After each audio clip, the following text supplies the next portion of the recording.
Hi, welcome to the show, Theology in the Raw. If my voice sounds a little different than the usual voice that you're used to hearing, that's because I am not Preston.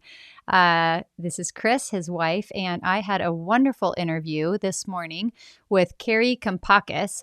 And I wanted to take this interview because I feel like her and I are in the same stage. She has 4 daughters, teenagers, 19, 17, I believe 15 and 13. And we have 3 daughters and then a son, and same ages. We have the 19, 17, 15, and 13. And I wanted to talk to her because it's sometimes this stage can be difficult. It's exciting, but we also just need encouragement, and we need to have just some input and influence in what we're in our parenting. And so we had a great talk. She has written several books. She just came out with her latest book called More Than a Mom.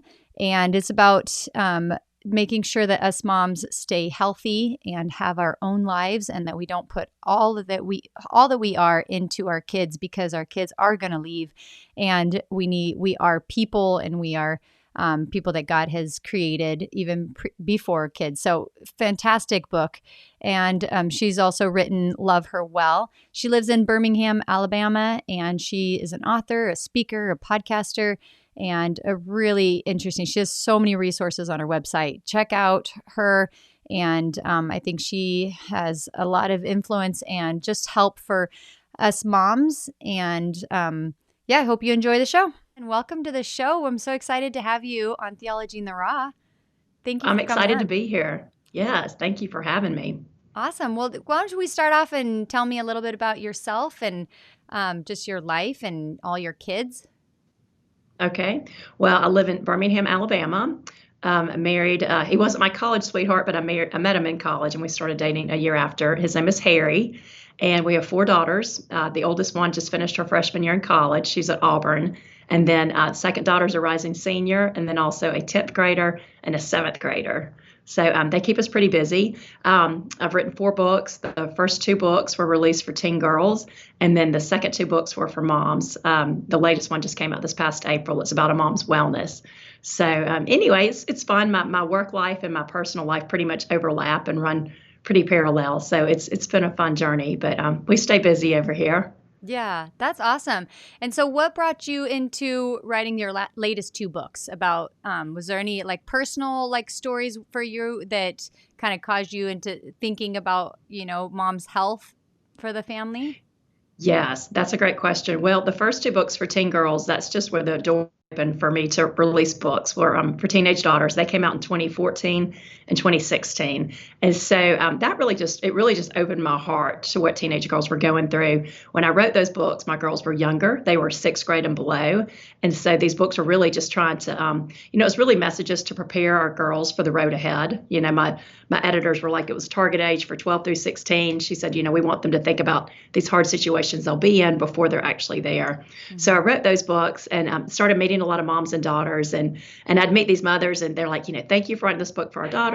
When are you going to write a book for us? Mm-hmm. And I would just smile politely. And in my head, I'm thinking, I'm not writing for mothers. That's a harder audience to crack. I love my mom friends, but I felt like teenagers are pretty impressionable and, just more open to hear all the messages. And so I really just didn't have any intention to write for mothers until maybe 20 years from now, because I don't think any mom feels like a parenting expert. And I know I'm certainly not. So I was like, maybe in, a couple of decades from now. But what happened, I took a break between the second book and the third book, and I just spoke, and I just needed to decompress. And during that time, my daughters grew up, and they started becoming teenagers. Mm-hmm. And I started having some friction with the oldest ones, because I was still trying to parent them like the way I had when they were younger. And I was struggling to find resources because there was so much out there when your kids are little. And so basically, the third book came several years later, and it was really about my journey of learning how to love a teenage daughter while also parenting a teenage daughter. And a lot of the mistakes I made, there's some gulfs that had come between me and my daughters because I was doing things wrong, and I was blaming all of our problems on them and, teenage sassiness and all of that, when really it was more about me doing some soul searching and maybe changing the way that I was approaching them in parenting. So the third book was Love Her Well. It was for moms of teenage girls. And then after that book came out, we had COVID, the pandemic. Moms were really struggling. We were talking about the next parenting book with my editors. And I was like, every mom I know is struggling right now. and they wanted another parenting book. And they're like, your platform is parenting. And I'm like, I know, but we can't be effective parents if we're not in a good place as moms. So I really wanted something that could focus on a mom's wellness with the incentive to know that when we get ourselves in a good place, mentally, emotionally, spiritually, and physically, it's going to make us more effective moms. It's going to make us healthier for our families and help our families thrive. Yeah. So that was really the heart behind the latest book, which is called More Than a Mom: How Prioritizing Your Wellness Helps You and Your Family Thrive. Oh man, how has that really like shaped you? Like writing that book, has that really had you make you like up your game with like for your own personal self? Yes, yeah, it has, and it's made me see the hypocrisy in myself. I mean, I talk a lot about keeping your wellness appointments and doing for yourself what you would for your children, and yet I've had this one wellness appointment I've postponed and canceled several times because I'm like, I just don't have time for it. Right. And I think that's what we do as moms is we let these these needs that we have, we just neglect them because we're so busy prioritizing our family. And obviously, motherhood is all about sacrifices, but it's made me just take a look at myself and maybe even carve out more room for rest and things like that maybe I didn't do when I was younger. But now that I'm getting older and I've parented for 20 years, you just realize how important that is. Yeah. What Enneagram are you? Do you do Enneagrams? Yes, I'm a 1. Okay. What about you? I'm a 7. Okay. I always like to just kind of know, like, I think they're so helpful just to kind of know what type of person someone is going into, what they're sharing. Well, so tell us why don't you like really practically give us some of the practical tips, like a few of them that you're like, how do moms care for themselves? Like what would be some very specific practical things that we need to keep in mind as and I'm sure it looks different for every person, but the idea is probably the same. Right. The whole premise behind the book is that, raising a healthy family begins with them seeing a healthy mom, and we can only take our children as far as we've come. Mm-hmm. And I think what we realize when your kids get to be older, like mine are, is that you really go from a place of power to a place of influence as parents, that you realize that, one of your best parenting tools is being a good role model. And that doesn't mean being a perfect role model. It means like, okay, I've got an issue with this, or I'm struggling with this problem. I'm not going to just let it slide or bury it. I'm going to go get help.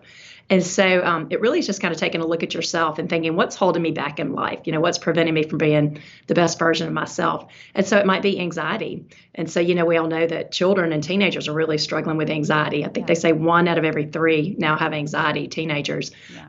And so we got to look at ourselves as moms. Like, if we're struggling with it, if we have issues we haven't dealt with, we're only going to add to their anxious mind. So I have a whole chapter on that, just really replacing anxious thoughts with healthy thoughts and thoughts from God. Yeah. The first chapter of the book is about knowing your worth, because I really do believe that just knowing our worth and our value as a child of God. And that really is the whole premise of the book too, is that, we're moms, but really I know that's a huge, important calling. And for a lot of my life, I thought that was my most important purpose. But what I know now is our biggest purpose is to know, love, and serve the Lord. And so I think when we see ourselves as a child of God, then we value ourselves, we value our life, and we understand how getting healthy for our children, it's really about being good stewards of these gifts that God's given us, like our body, our family, our time, and just stewarding those gifts well, but always, valuing ourselves like we hope our children will value themselves too. That's so good. And that's something like specifically I've been thinking a lot about. So we have 3 teenage girls, 19, 17, 15, and then a son who's 13. And as they're like getting older and they're not needing us and they're not wanting us also, it's like all the things that we used to always want to do together, they're not really wanting to do that anymore. It's really had to make me stop and think. I've had moments of like feeling like panicked of like, whoa, now what? And it's had me really thinking about like, well, what do I like? All that, like for the last 18 years, my likes have really been shifted between like, well, how is everybody doing? Like, what would I like to do today? Well, it's if everyone's doing good. And if it, like it always depends on everybody else. And so this last year, I've been really thinking through, well, what do I like? What am I called to? What are my passions? What, like originally, way even before all the kids, who was I? And what did I want to do? What did I like? What was my ambition? And so I can see how like that really goes back to that kind of what you're saying is like that was, who am I? And that's, and I think you kind of forget that, like, or not forget that, but it's pushed to the side a little bit during all the young years of parenting, which is natural. I mean, I don't think there's really like, you can't really get around that too much, but it really, Right. I think that's like what happens on the other side is all of a sudden you're back to faced as who am I? So I think that's probably a great chapter to start with. Yes. And I do think too, I think that sometimes as women, we tend to find our identity in our family and our children. Yeah. And as your children get older, you realize that's kind of a dangerous proposition Yeah. because if we're relying on them for our joy and all of a sudden they want to go walking with their friend, but not with us, what's going to happen to our self-esteem? Those kind of things that can really make us that needy, clingy mom. Yep. It can make us that mother that they don't want to come home to because we're just mad or resentful that they're not, making us the center of their universe like they did when they were younger. Yeah. And so that's one thing I really realized as my girls grew older. And, I was still making them the center of my universe. I'd wrapped up my identity in them, but I was at the center of their universe. And it started creating some friction. And so I really do think if we can kind of pull back and see that bigger picture once again, like who we were before we even had children and be available for them, but also be able to find joy and purpose even when they're not at home, it's going to make them want to come home and it's going to help our relationship with our children. Yeah. So do you think it's really about, sorry, something in my throat.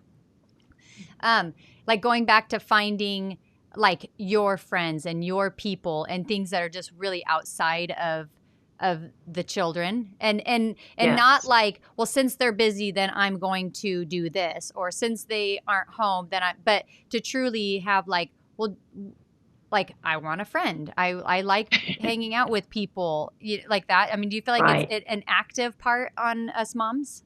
Yes. I mean, that's the whole chapter 2 is a chapter on friendship. And I feel like as moms, we need our friendships when the kids are little, when you have that village and you're changing everybody's baby's diapers and just raising toddlers together.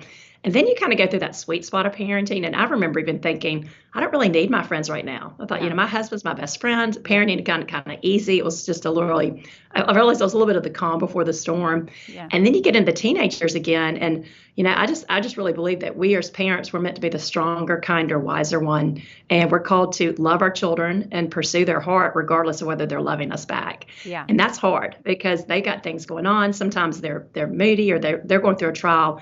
And we're not always getting the words of affirmation or the affection that we got when they were little. Yeah. And a lot of parents give up then, because they're like, well, he's not treating me well. So why am I going to keep making this effort to initiate? But as parents, we are called to keep extending that invitation, just like God does with us. But I'm so convinced that for us to be able to do that, we've got to have a strong adult village. And sometimes those friendships we put on the back burner or that marriage we put on the back burner, we've got to go have love in our life. And I believe if we do go, have friends who fill our cup or marriage or just other relationships, then that we do get love from those relationships.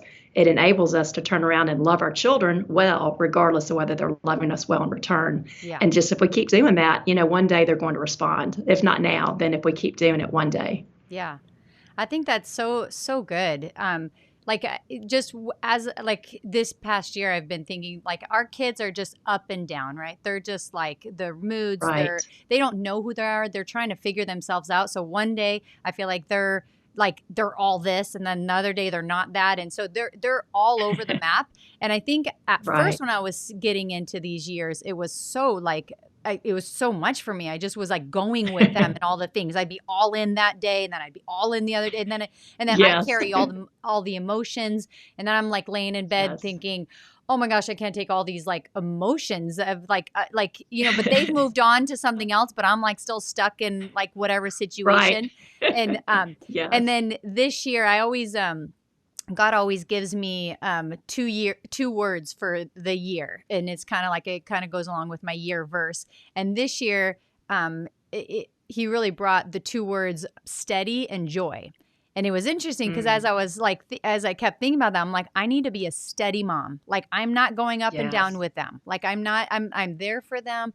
I'm going to listen, but I'm not like going to be like in the depths of despair when they're in the depths of despair. And I'm not going to be like so ecstatic when I know that probably tomorrow something's going to be different and they're not going to be there. Right. And then just that my joy isn't dependent on all those things. Like when they're really joyful and happy, then I am. And when they're not, I'm, and that's just, I think it's a really hard thing to do. It really is like you have to like really control your mind, and you have to really like make sure that your thoughts and that it's not dependent just on them, because that's a hard thing to like there. And it, and one of my daughters, who's always tells me how I need to be or not be, she's she was like I don't need you to like feel the same way I am all the time, like I'm just trying to figure it out. And I was like, yeah, you're right, I don't need to feel like that. So yeah. good. And it's true. And I think it's because as women, I think we're so empathetic. Yes. And we're intuitive. And so sometimes, especially when you have daughters, I think sometimes we pick up on these feelings and emotions or what's going on inside of them in a way that maybe our husbands don't. Totally. And so that can be a gift and a curse too. Yes. But I agree. And I have a friend, my friend Kim Anderson. She's a counselor in Nashville, and she was talking about how they call it the ET syndrome, that I think we moms can fall into it really easily.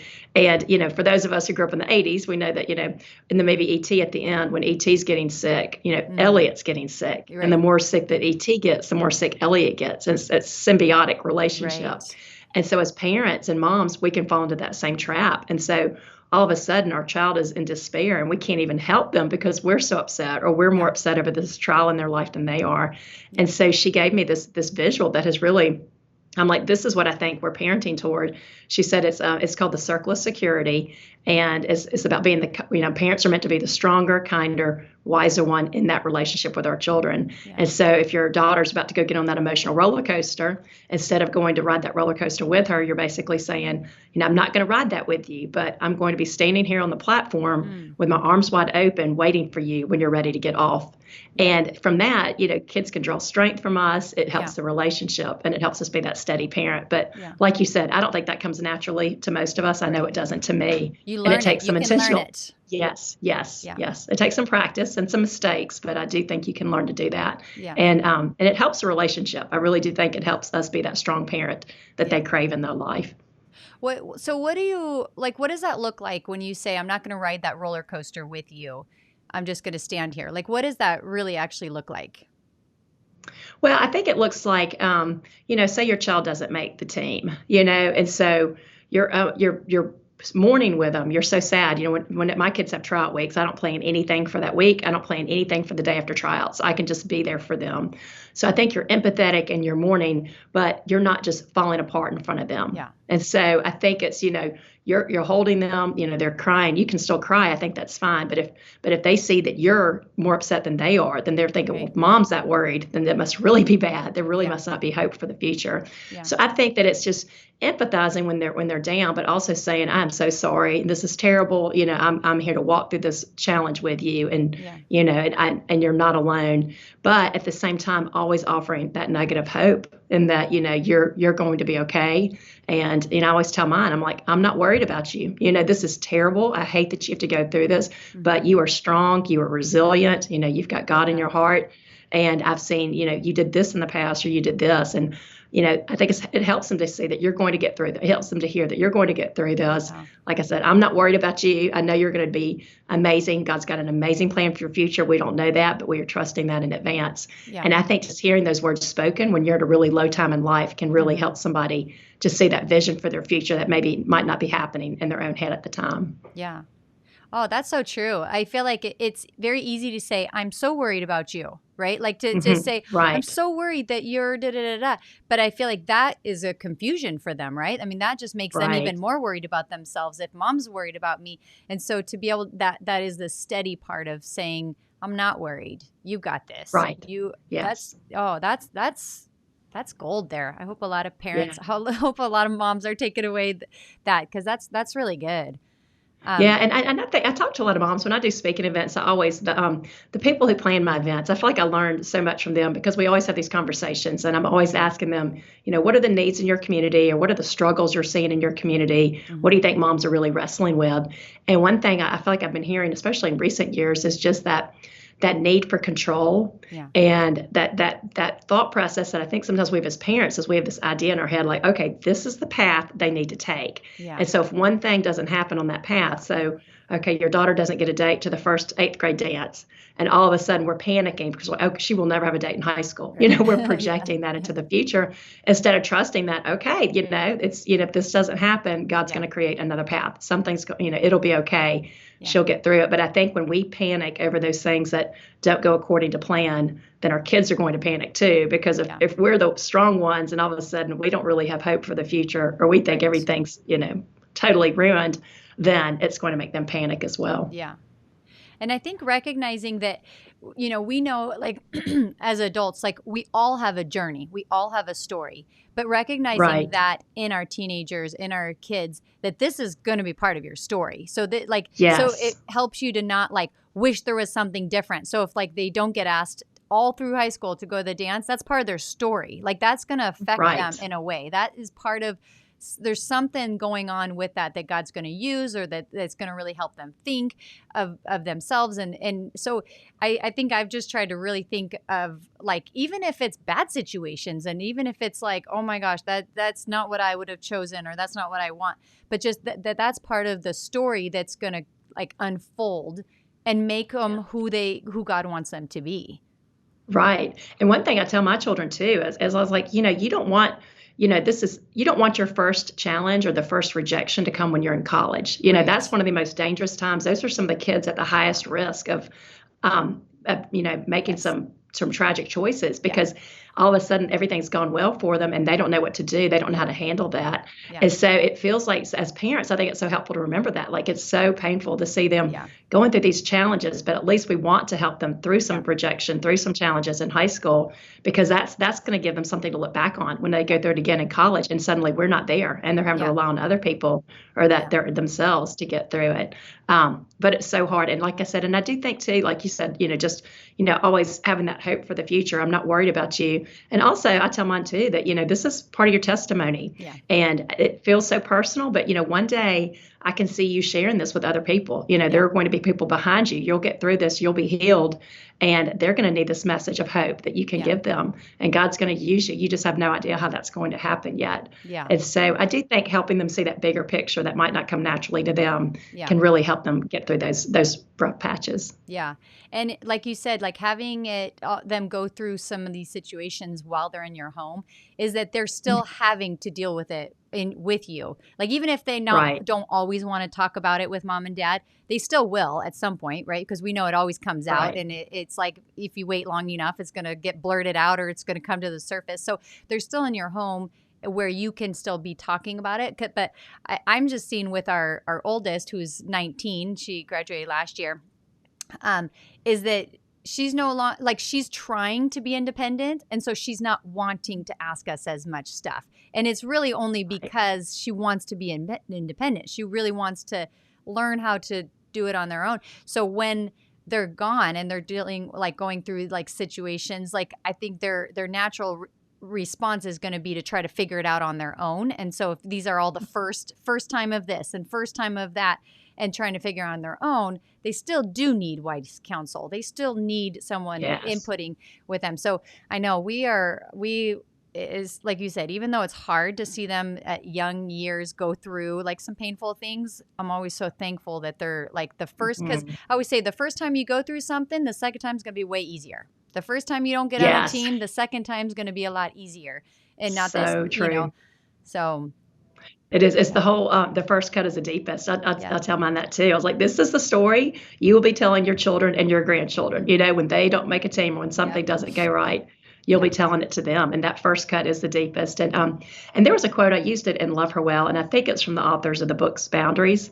But they said that hope is rooted in memory. And so basically, we find hope by remembering what God has done in the past in our life. And so I think about, when you're a teenager, your child goes through their first hard thing, they don't have that memory of the past. They can't look back on their life like we can as parents. And that's really what we can bring to the table, is that perspective, because what they're going through is going to be their memory. But, as they get through that first one, like you said, that will give them something to look back on 2 years later when another rejection happens, and they can look back and say, okay, I got through that. God brought me through that dark time. He will do it again. And so as parents, it's a real privilege for us to be there that first time that they have that big rejection, and to be able to guide them through it. Yeah. That's good. So, so we've talked about some things for moms, is finding your own friends, finding your own identity, who you are. What are a few other things that you can tell us? Yes, I have a whole chapter on joy, which made me think of, you said that joy was one of your words for the year. And yeah, and I just think that as parents, especially as moms, when our kids get older, we can just stay so busy on that hamster wheel. Yeah. And this is why rest has become so important in my life, because I realized when I was constantly going and always in motion and just packing my calendar, I mean, I just really started to feel like a robot. And I just feel like a productivity machine, and that's my personality. But what happens when you're on that track for long enough, you just start to feel numb inside and empty, and you start losing that joy that you used to get over the smallest of things, like a sunset or something little like that. So I think it's really important for us to fight for our joy, and also know that, our kids are growing up, we're losing our parents, we're going through hard things. I call it big league stress. It really starts to kick in when you're in the 40s. And I even think about that with my kids. Like, I'm not preparing them for little league stress. I'm preparing them for this big league stress, like cancer or, death, divorce, these financial problems, whatever it is that you're walking through or that your friends are walking through. And so I think for us, it can be really easy to stay in that pit of despair and to be sad. And I've learned in my life, like, I've got to learn how to let joy and pain coexist on the same day. Yeah. That sometimes, and a story that my mom was in the hospital, this was years ago. It was Mother's Day weekend, and she ended up making it through that weekend, but it did not look like she would. It was a Friday, and I was just like, she just had this major health crisis, and I was like, this is terrible. Like, to lose my mom on Mother's Day weekend is so cruel. And so I'd been crying at the hospital all morning long. And then my phone beeped. I had to go to a Mother's Day tea at my child's school. And I'm like, that is the last thing I feel like doing. But, I go, and it's a kindergarten tea. So, of course, the kids are going crazy. They've eaten cupcakes. They're just high on all the sugar. And they're singing the song. And I just started crying again. But these were tears of joy. And I just thought, this is the strangest day. I just went from this place of like almost death to this place of life, from a place of where journeys were ending in the hospital, the people around my mom, and then to this place where the journeys were just beginning. And it felt so weird. I almost felt guilty feeling joy on that same day. But then I realized how gracious God was, that I was like, he knew I needed this pocket of joy. I needed something to give me hope on a really hard day, to not stay stuck in that pit of despair. And I think that's a new thing we have to learn as we get older. It doesn't come naturally, but learning to, grieve and be sad and mourn, but also not miss out on the blessings in life and the joy that's still out there. Yeah. I mean, I feel like moms are so strong because of that. Yes. Like that what we have to go through in order to get through the day with that. I see that out of the 3 girls in one day, I will be crying with one. I will be jumping with joy with the other. I will be praying for the other. And you just think you got to go all in with that. You got to put aside, this one's in the depths of despair, and you got to put aside that because this one's coming home because she had the best day and all this exciting stuff in her life. And I think that's why sometimes I go to bed just going, my cup is so full of the emotions. And like you had said, earlier, that we're so empathetic and we love our kids so much. I mean, it's just we've walked this long road with them that that it's I'm all in with each person, and then it's just man, how our bodies can be so resilient with that, and our emotions, is amazing. I mean, it's so funny in the talk that I give for More Than a Mom, I talk about that exact same thing, about how, and that's one reason I think our wellness matters, getting ourselves in a good place so that we're equipped to have that inner strength.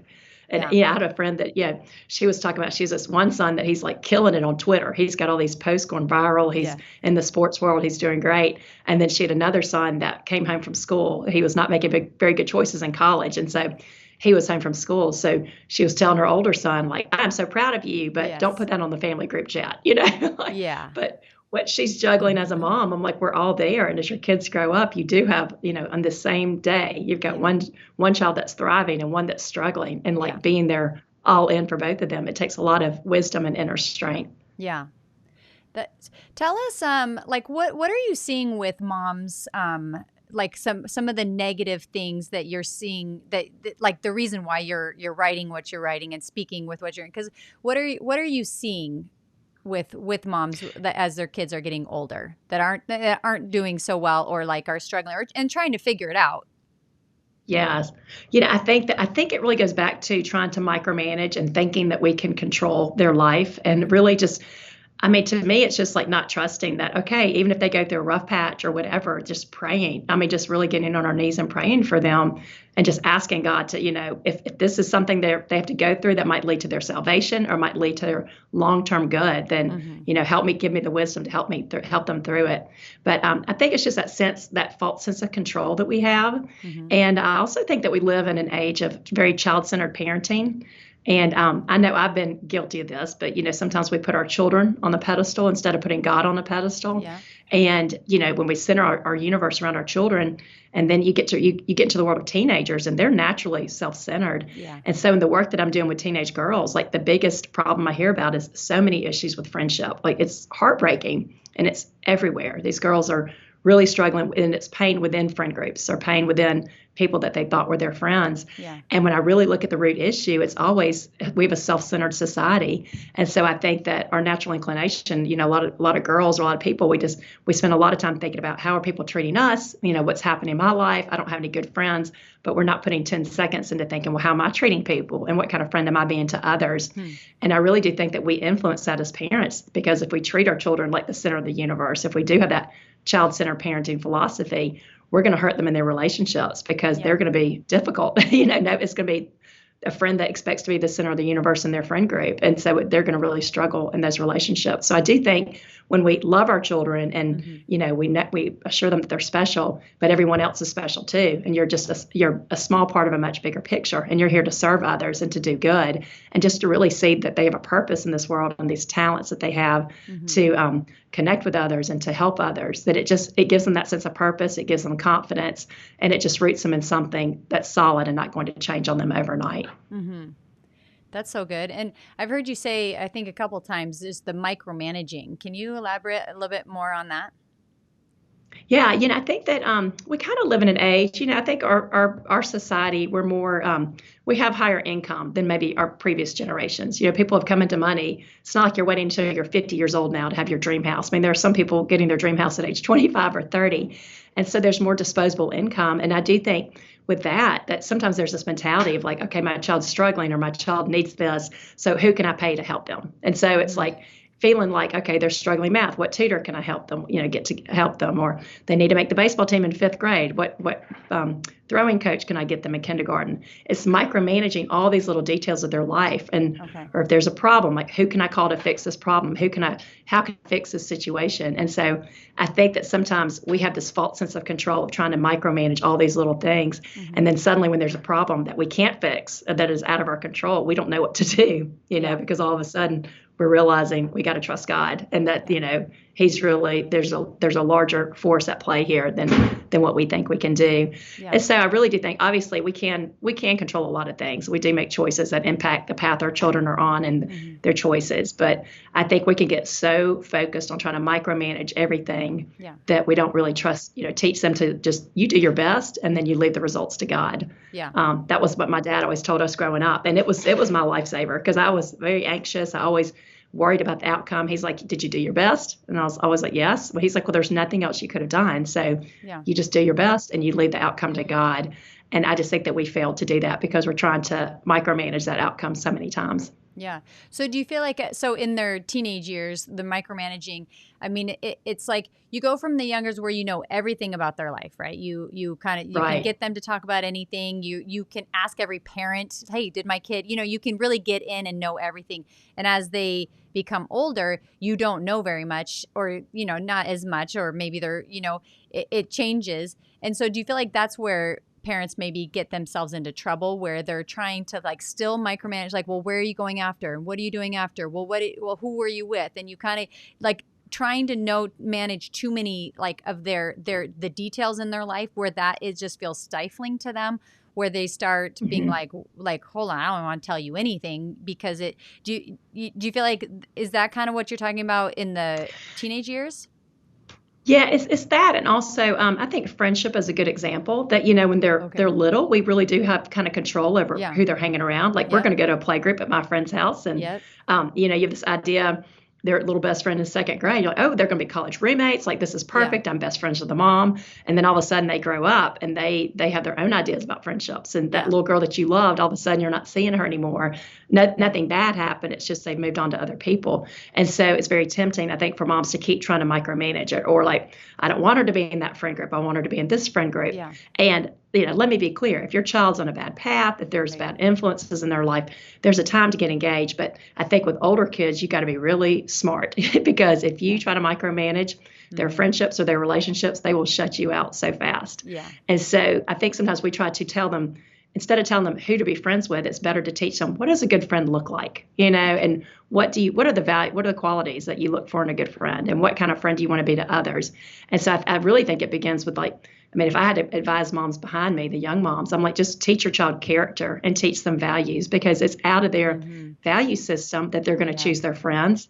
It's out of their value system that if they go to a bad place, they don't want to be there, but it's really their value system. And so if you teach them those values and try to instill that character, they're going to be more equipped to make good choices. And you're not going to have to be making all these choices for them. And if you try to keep making all these choices for them, like I said, they'll shut you out because they're trying to be independent and they feel like you're controlling their life. But it's hard. And like I said, there's a time to step in and intervene. But even in those situations, you have to be so careful because, say there's a child that's a bad influence and that's one of their best friends. If you come out and just say something ugly about the friend, you got to think, how would you feel if your child said something ugly about your friend? You'd get defensive, you'd get mad, and that's what's going to happen with them. And so I heard a mom recently put it as, be a cat and not a dog, do things a little bit more discreetly. What do you think about saying to your child, I just don't think I trust them? Like another, like to their friend. Like if they're talking about their friend and something, and then like actually saying, I just don't know. I don't have a great feeling. I don't know if I trust it. Do you feel like that is actually, like, what does that do to what do you think of that? Yeah, I think something like that's okay. I think that's like a little comment where you're like, I don't know, like something's giving me a bad feeling here. Yeah. I don't know what it is. And I tell parents too, one thing that I've realized that can kind of diffuse the situation, and it really takes just a little reflection of thinking back on your life. But say you don't want to talk about their friend, but you want to talk about the situation. You could always say, when I was in high school, I had this friend. Kind of find a similar situation from your life and a lesson that you learned. Maybe that person was like this person that's in their life, and you're sharing your story and you're getting the point across, but you're not having to bash that person that is in their life. Yes. And so, or it could be, and when I was in high school, I had this friend, and, say it's a guy that they're dating, and, I had this friend that, she dated this guy, and just to talk about, it's a similar situation, and it might be able to help you get that message across, but you're not actually coming out and bashing that person that they like. So I don't know. I think it takes, sometimes with some prayer and some intention, but that's also why I'm a big believer in having these conversations with your children before they're actually in a situation. Yes. Like I always say, talk about dating before they're dating somebody, or else they're going to think you're saying it only because they're in that relationship and they get so embarrassed, And so, but it's easier to talk about these situations.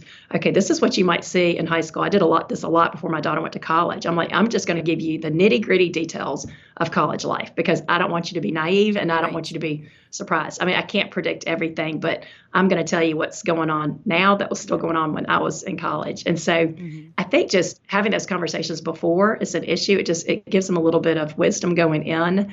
And it takes away some of that embarrassment that they might normally have from those conversations. Or if you're talking, trying to make a point about a friend, maybe it's taking the focus off that particular person and more on the type of personality or what the dynamic of what you're seeing. Yeah, that's good. Tell us a little bit about expectations that we have on our kids, and what expectations we need to have, should not have. Like what do you think of that? Yeah, I think kindness is a great expectation, is being kind. And especially when you have multiple children, like you have in your house and I have in my house, I'm like, your siblings are a perfect place to learn this, that learning to speak the truth in love and know that, not every thought that you have needs to be voiced. Okay, see how that hurt your sister's feelings? Or we did this a lot when mine were little. I had two that were very sensitive.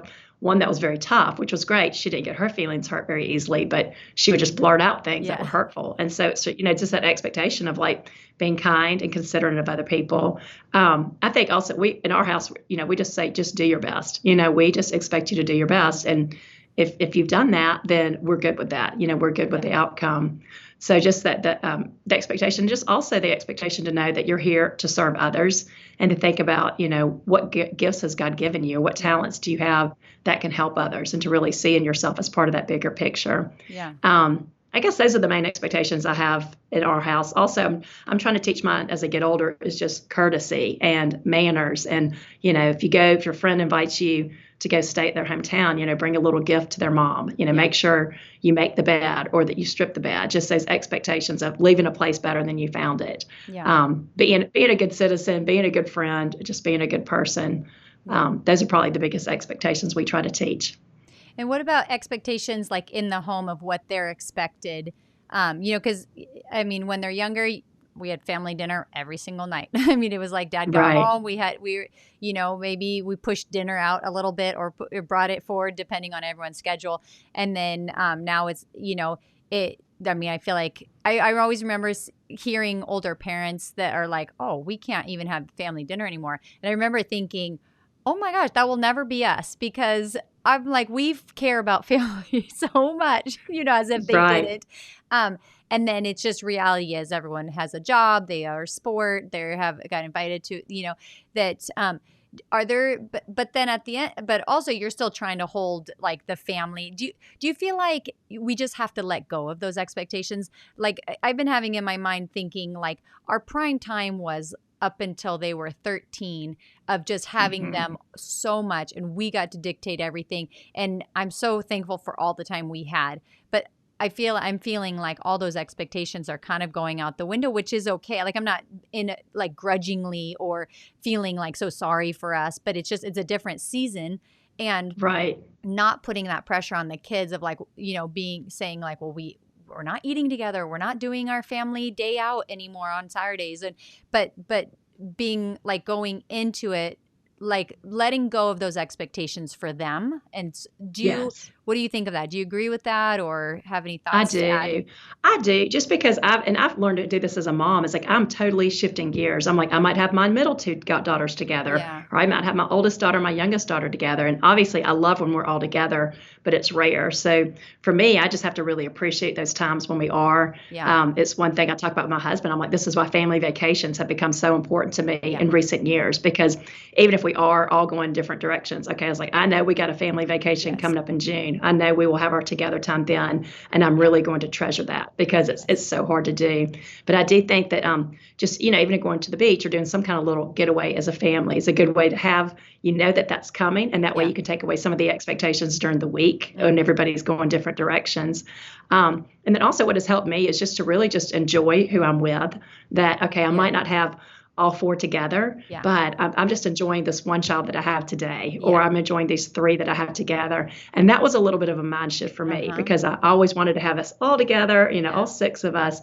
And it is harder as they get older, but I do think it just creates a little bit more of a peaceful environment, and it just keeps me occupied until those those moments when we can all be together, and it just really makes those times more special. Yeah.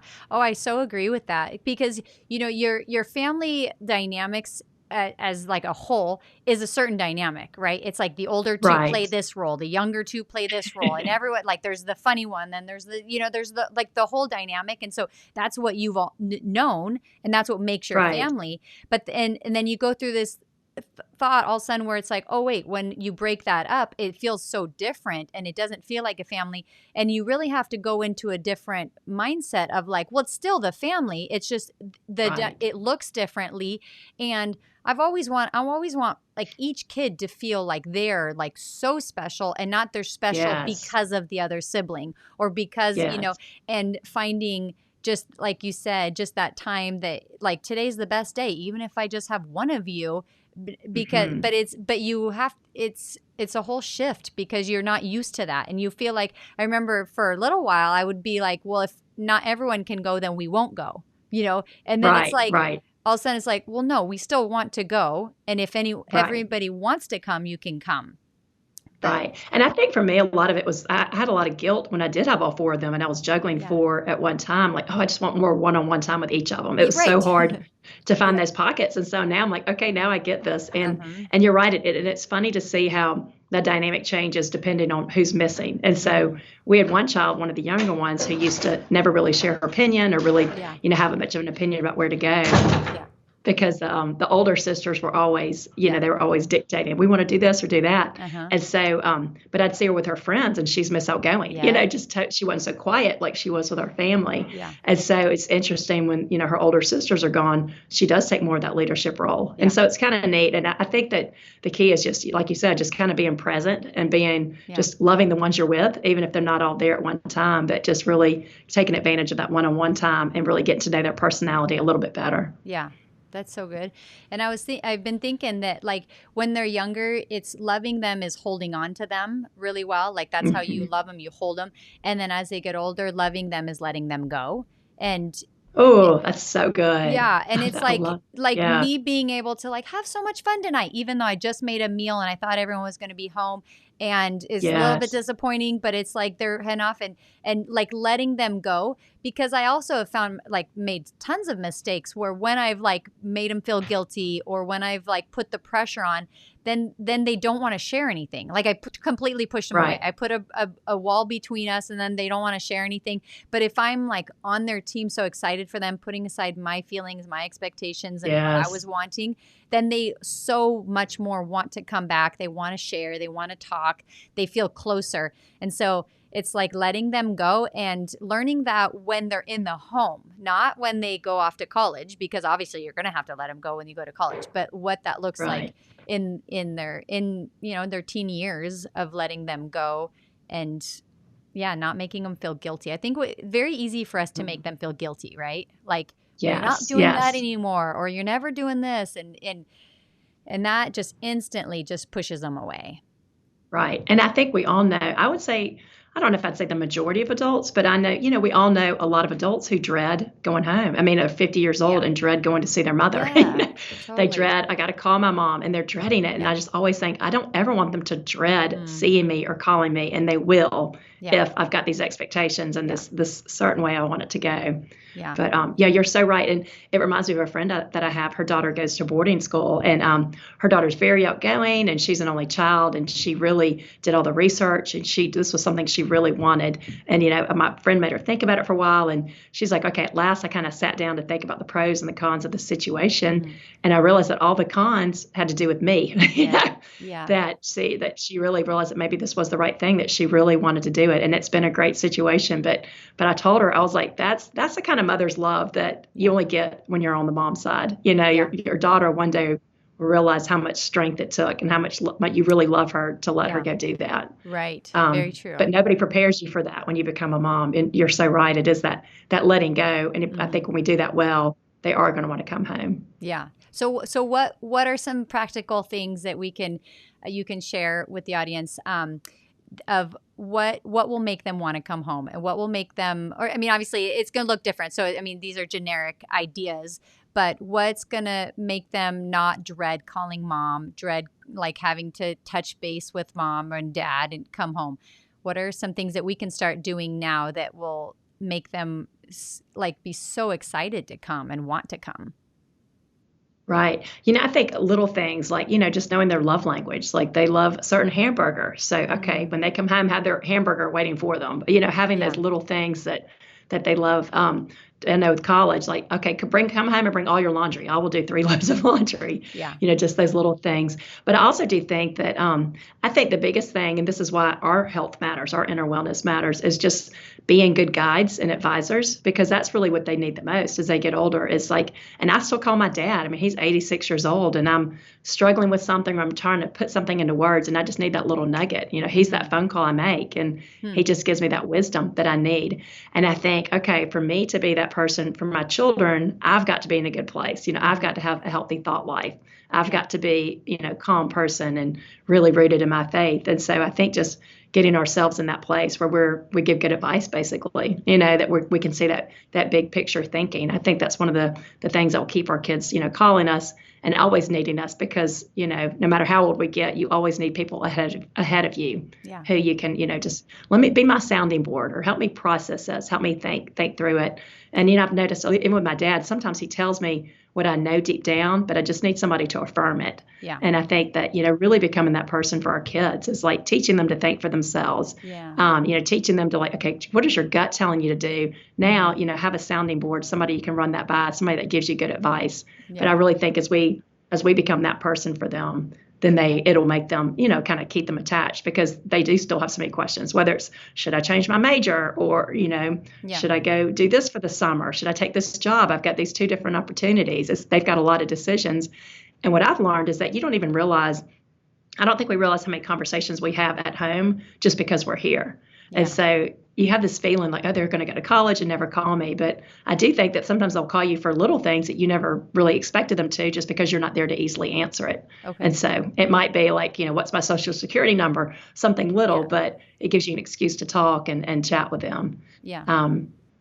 But yeah, my daughter in college, we laugh. We're like, we talk more now than we did when she was at home her senior year.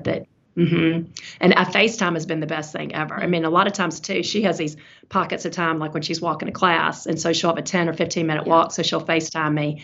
And I love it because I'm kind of seeing her, the trees behind her, but she's like, hey, Anna, hey, Catherine, she's talking to everybody on campus and I see how happy she is. Yeah. And it just makes it easier to let go. I'm just like, she is where she needs to be. Yeah. Like, this is how it's supposed to be. Yeah. But yet I'm getting to see her face and have that conversation. Yeah.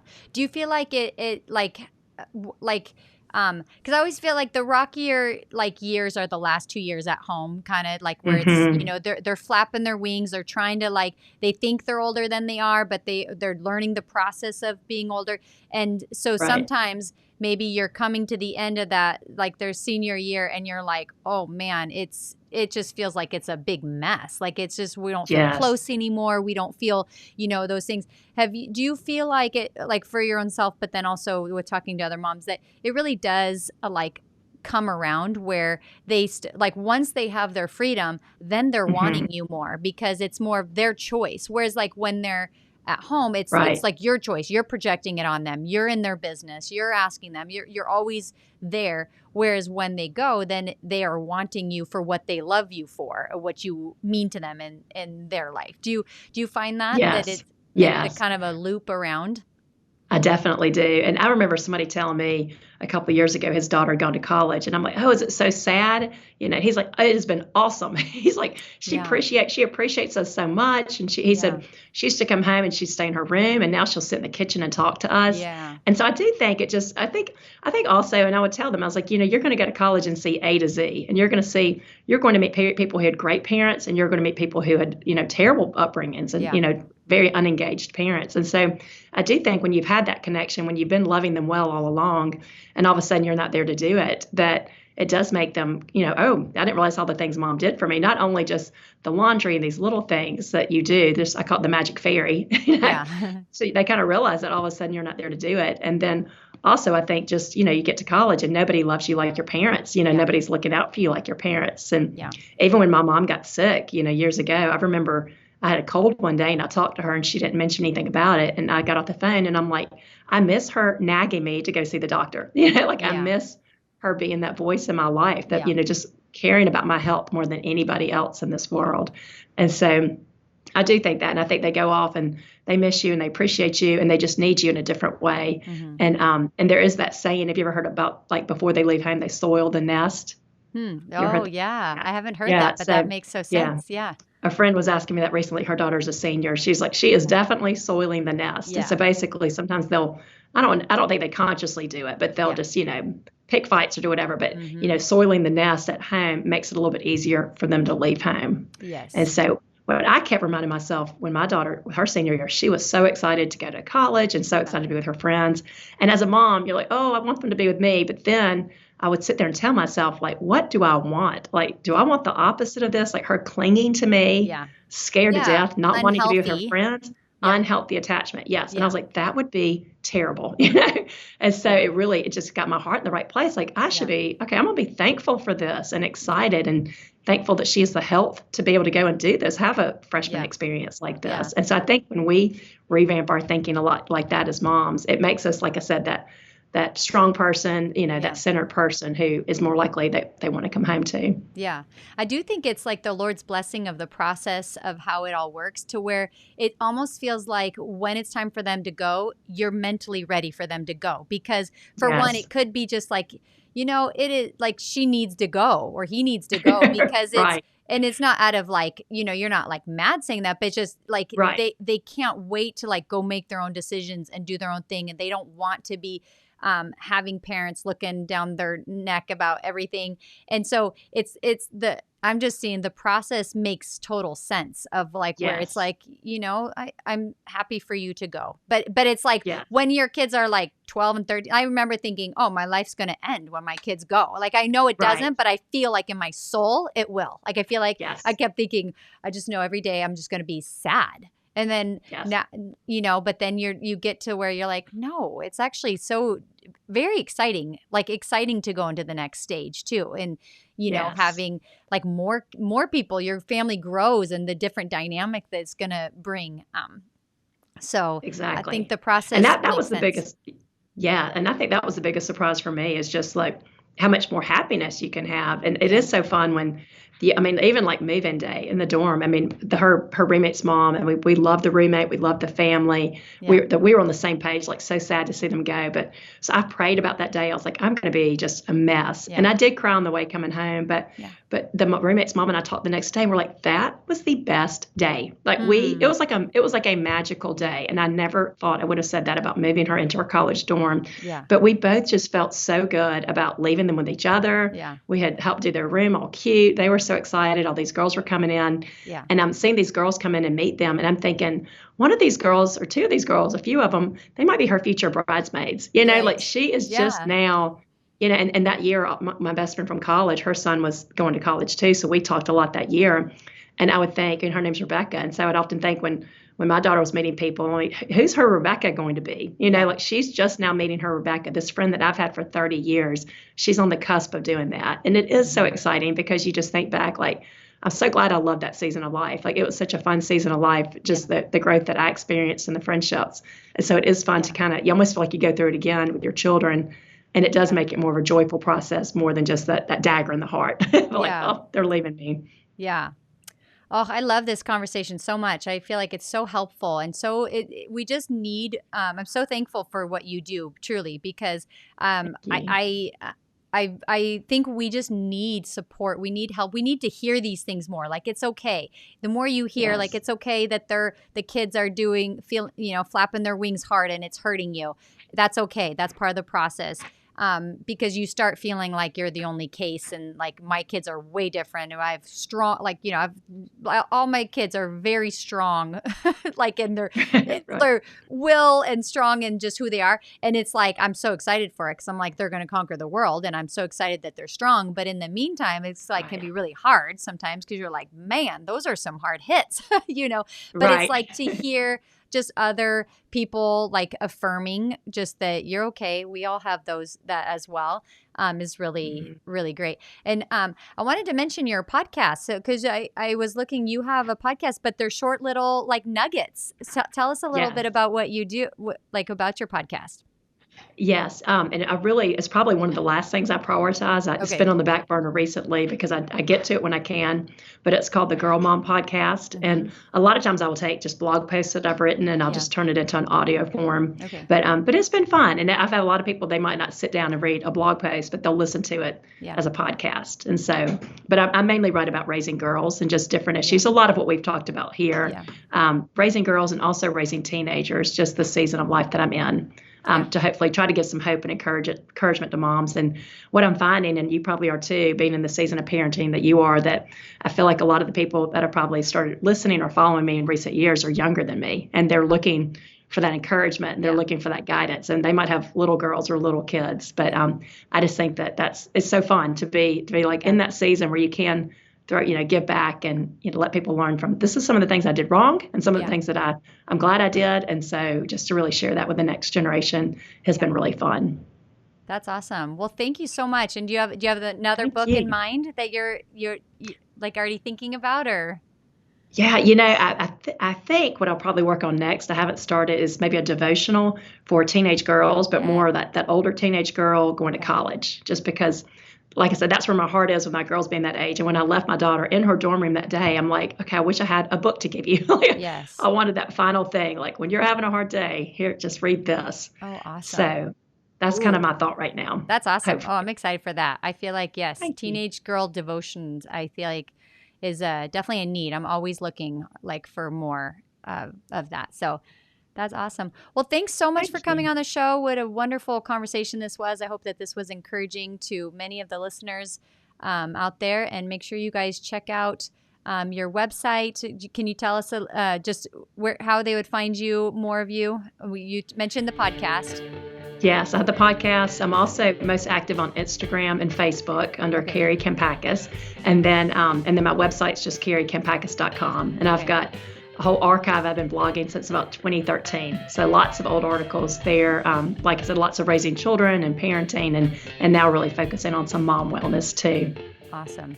Well, thanks so much, Kari. Appreciate it. Thank you, Chris. Yeah, have a great day. I loved it. Thank you so much. Bye-bye.